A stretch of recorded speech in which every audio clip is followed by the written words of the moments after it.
اور مزید ہمت و حوصلہ عطا فرماوے۔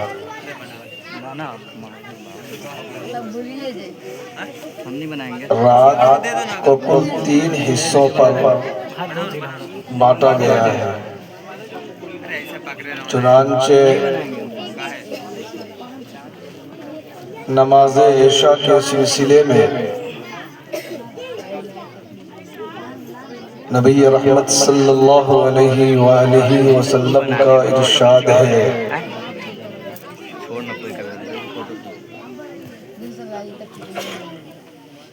کہ نماز عشاء کو ثلث لیل تک پڑھی جا سکتی ہے،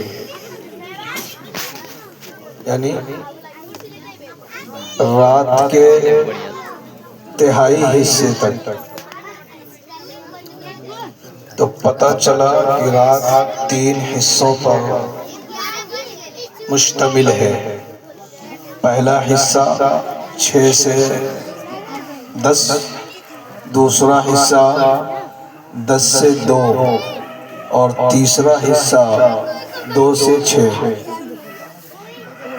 4 گھنٹے کے وقفہ سے حصہ میں تبدیلیاں آتی ہیں۔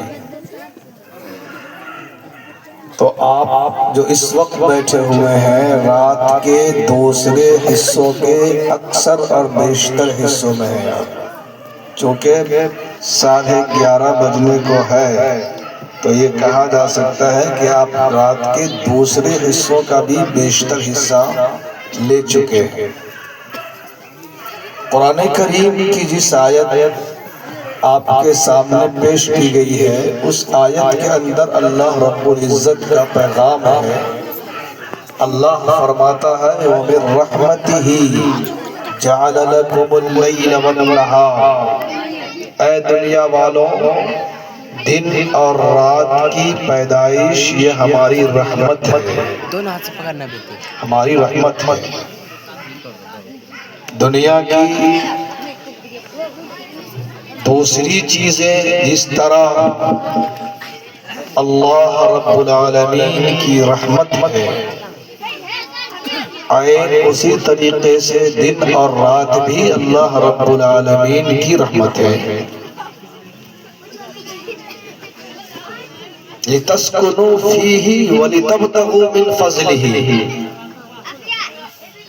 رحمت کس طور پر ہے کہ دن میں تم تلاش معاش کرتے ہو، تلاش معاش کرتے ہو، روزی روزگار کے مسائل کو حل کرتے ہو، قریہ اور دیہاتوں سے شہر جاتے ہو، شہر سے دیہات آتے ہو، گھر سے کھیتی باڑی کے کام کرنے جاتے ہو اور کھیتی باڑی کے کام سے گھر آتے ہو۔ تو یہ سارا نظام کا تعلق دن سے ہے۔ ظاہر سی بات ہے کہ یہ سارا کام دن میں پورے ہوتے ہیں تو اللہ کی بڑی رحمت ہے۔ وَلِتَسْكُنُوا وَلِتَبْتَغُوا مِنْ فَضْلِهِ،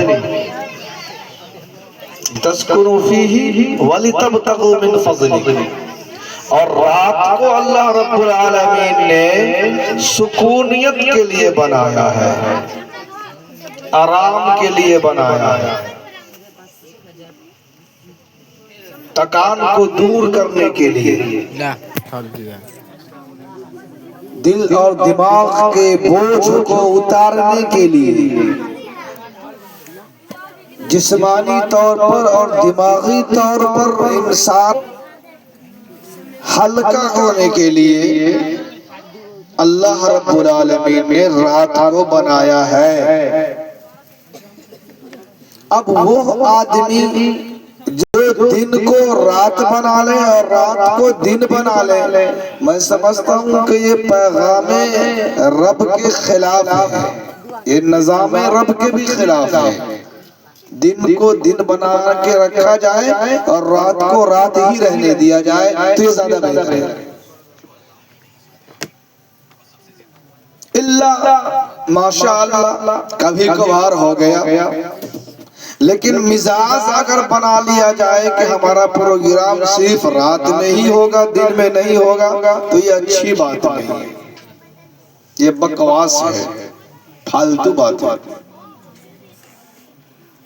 بلکہ تجربہ میں اور مشاہدے میں یہ بات بڑی تیزی سے آ رہی ہے کہ رات کے پروگرام کے بجائے دن کا پروگرام زیادہ سود مند ہے۔ دن میں جو لوگ آتے ہیں وہ باشعور لوگ ہوتے ہیں، سنجیدہ لوگ ہوتے ہیں، فکر مند لوگ ہوتے ہیں، طلبگار لوگ ہوتے ہیں، اور رات میں جو لوگ آتے ہیں وہ سیر و تفریح کے لیے آتے ہیں، گھومنے کے لیے آتے ہیں، آوارگی کے لیے زیادہ تر بچے آتے ہیں۔ اچھی بات نہیں ہے، آپ آویں رات میں یا دن میں، اپنی توجہ کو، اپنی فکر کو، اپنے مزاج کو، اپنے خیالات کو مرکوز رکھیں دین کے سیکھنے کے لیے، دین کی باتوں پر عمل کرنے کے لیے، تو انشاءاللہ آپ کا رات میں بھی آنا اور دن میں بھی آنا دونوں مبارک ہے۔ لیکن اگر مزاج میں ہم آہنگی نہیں ہے تو پھر نہ آپ کا، کچھ باتیں ایسی ہیں جو ناقابل تعریف ہیں۔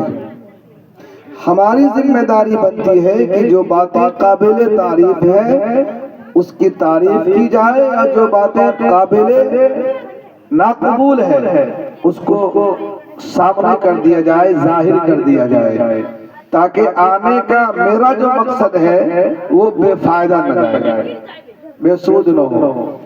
میں نے جو اپنی نظروں سے اس پروگرام کو دیکھا تو مجھے خوشی ہوئی۔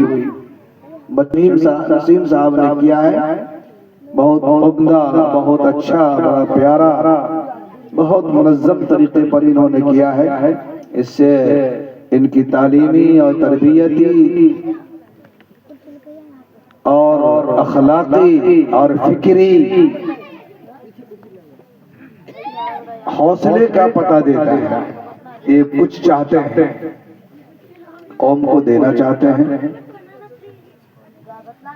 ان کے اندر حوصلہ ہے، جذبہ ہے، شوق ہے، ذوق ہے، امنگ ہے، فکریں ہیں، عمر بھی ہے، صلاحیت بھی ہے، طاقت بھی ہے، سب چیز ہے۔ اعتدال کے ساتھ اور استقلال کے ساتھ اگر یہ اپنے کام کو کرتے رہیں گے تو انشاءاللہ الرحمن راستے کھلیں گے، اسباب و وسائل ان کے پاس کوئی مسئلہ نہیں رہے گا۔ بعض جو پروگرام تھا وہ یقیناً قابل تعریف تھا، لیکن چند بچیوں اور بچوں کا جو اس سے بچنا، اس سے قوم کی بچیوں کو اور بچوں کو بچانا، ان کی بھی ذمہ داری ہے اور ہماری بھی ذمہ داری ہے۔ اس طرح کے پروگرام کا کیا فائدہ ہے مجھے بتائیں، نہ بچیوں کو، نہ آپ کو، نہ اداروں کو، نہ گاؤں کو، نہ سماج کو، نہ اس جلسے میں آنے والوں کو کیا فائدہ ملا؟ ایکٹنگ بازی سے کیا ملا؟ رقص و سرور سے کیا ملا؟ راگ اور ساز سے آپ کو کیا ملا؟ بچیوں کو کیا ملا؟ یہی چیزیں، الفاظ تو بہت قیمتی تھے، مواد تو بہت تھا، نظم تو بہت عمدہ تھا، لیکن اس کو بغیر ایکٹنگ کے اگر پیش کیا جاتا اور کروایا جاتا تو کتنا عمدہ ہوتا، کتنا اچھا ہوتا، کتنا خوبصورت ہوتا۔ آپ اندازہ لگایا؟ اس لیے میں آپ سے ادباً درخواست کرتا ہوں، میری بات اگر تلخ ہو تو مجھے معاف کیجیے گا، لیکن میں آیا ہی ہوا ہوں اس لیے کہ جا کے جو باتیں قابل اصلاح ہو اس کی اصلاح کر دی جائے، جو قابل گرفت ہو اس کی پکڑ ہونی چاہیے۔ اگر آج آپ کو بالکل بے لگام گھوڑا چھوڑ دیا جائے تو پھر اصلاح کون کرے گا؟ غیر مناسب باتوں پر اگر روک ٹوک نہ کیا جائے تو پھر آپ بچیں گے کیسے؟ ابھی آپ کو ابتدائی، کیا کہتے ہیں، آپ کا ابھی ابتدائی مرحلہ ہے، ابتدائی عشق ہے، روتا ہے کیا، آگے آگے دیکھ ہوتا ہے کیا۔ تو ظاہر سی بات ہے کہ یہ ابتدائی زمانہ ہے۔ آپ مجھے یہ بتائیں، آپ کا اس دونوں پروگرام بچے کا اور بچیوں کا جو ایکٹنگ کے ساتھ آپ نے کروایا ہے، آپ کو اپنے بڑے مدارس سے سبق لینا پڑے گا۔ آپ کے لیے منہج دارالعلوم دیوبند ہے، مظاہر علوم سہارنپور ہے، دارالعلوم ندوۃ العلماء ہے، بہار میں خانقاہ رحمانی منگیر ہے، جامعہ عربیہ اشرف العلوم ہے، اور محمود العلوم دملہ ہے، بشارت العلوم کھرایا ہے، جامعہ سلفیہ دربھنگا ہے۔ اس طرح کے جو مدارس عربیہ ہیں، آپ وہاں کے پروگراموں کو دیکھا ہے کسی پروگرام میں ایکٹنگ کرواتے ہوئے اور کرتے ہوئے؟ نہیں دیکھا آپ، نہیں ہوتا ہے۔ کیوں؟ یہ بچیاں قوم کی سرمایہ ہیں۔ اگر آج ان کو لچکائیں گے اور ان کو نچوائیں گے اور ان کو ڈلوائیں گے تو ظاہر سی بات ہے کہ ان کے مزاج میں توازن پیدا نہیں ہوگا، یہ بگڑ جائے گا، خراب ہو جائے گا۔ ان کو حتی الامکان غیر اسلامی طریقوں سے، غیر مناسب روایات سے آپ بچائیے، یہ آپ کی ذمہ داری ہے، اس لیے کہ آپ کی حیثیت باپ کی ہے، آپ ذمہ دار ہیں۔ یہ سب حرکت نہیں ہونی چاہیے، قطعاً نہیں ہونی چاہیے۔ میں درخواست کروں گا کہ آئندہ اس طرح کا پروگرام آپ نہ کریں۔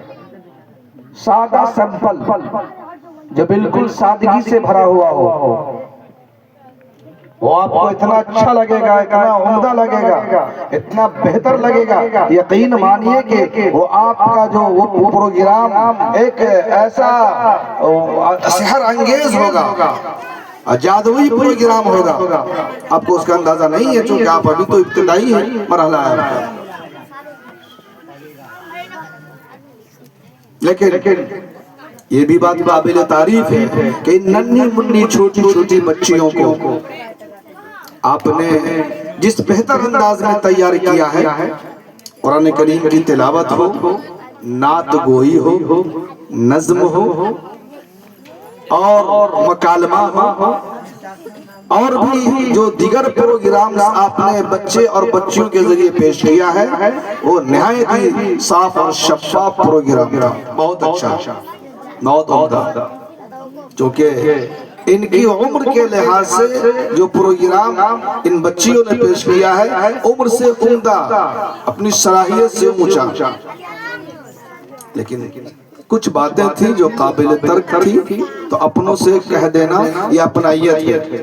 آپ ہمارے اپنے ہیں، آپ ہماری جماعت کے ہیں، آپ ہمارے ہم سبق ہیں، ساتھی ہیں، دوست ہیں، احباب ہیں، ہم فکر ہیں، ہم پیالہ ہیں۔ اس لیے آپ سے گلہ شکوہ آپ سے کیا جائے گا، دوسروں سے نہیں کیا جائے گا۔ اگر خراب لگے گی بات تو اپنوں کو لگے گی، اچھی لگے گی تو اپنوں کو لگے گی، لیکن میں معذرت کے ساتھ پہلے پیش کیا ہے کہ مجھے معاف کیجئے گا۔ میری آپ کے جو عزائم ہیں، آپ کے جو حوصلے ہیں، آپ کے جو ارادے ہیں، اللہ رب العالمین اور ایک بطور ہے کہ